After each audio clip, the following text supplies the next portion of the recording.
Well, we're very fortunate. Yesterday we got the support of the Ministry of Trade, Transport and Tourism and Investment and Tourism.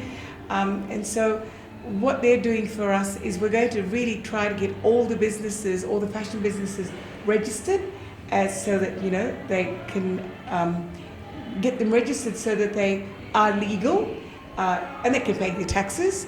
But also what it does is it gives them the opportunity to be able to use that Fiji-made brand. Very important, made in Fiji.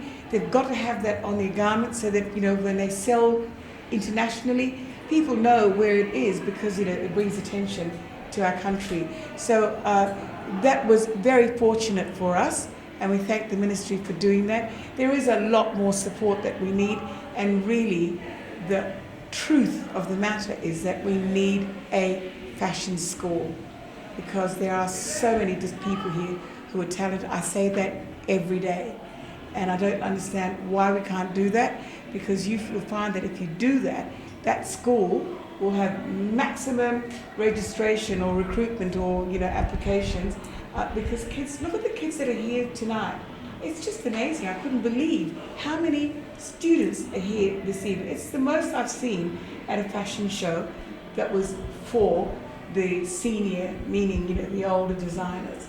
So obviously the interest is there, but what's the point of the interest if you don't have a platform to satisfy that interest? That would be awesome, because everyone overseas now, we have an export market. We export now in small quantities to about 8 or 9 different countries.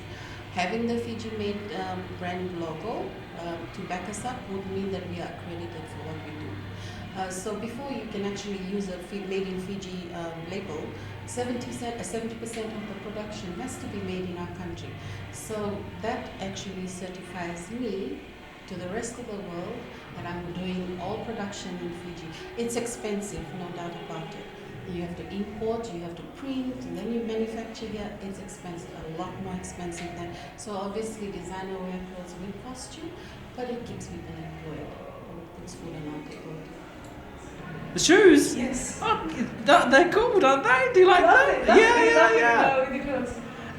Wow, how did that just? I was actually in contact with Christine, and I was using Doc Martens, but then Christine was like, "There's these really cool shoes, and they're very international at the moment."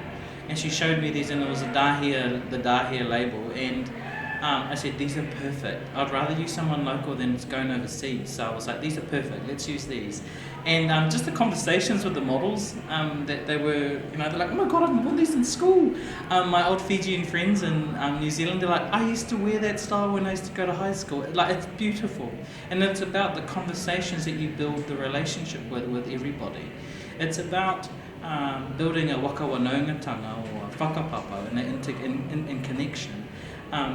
The looks that you saw tonight were very family orientated, and each model was like, "Oh, she's the maid, she's the grandma, that's the kid," and that's the beauty of how we can be transformative with different clothes, because that's how we connect to them.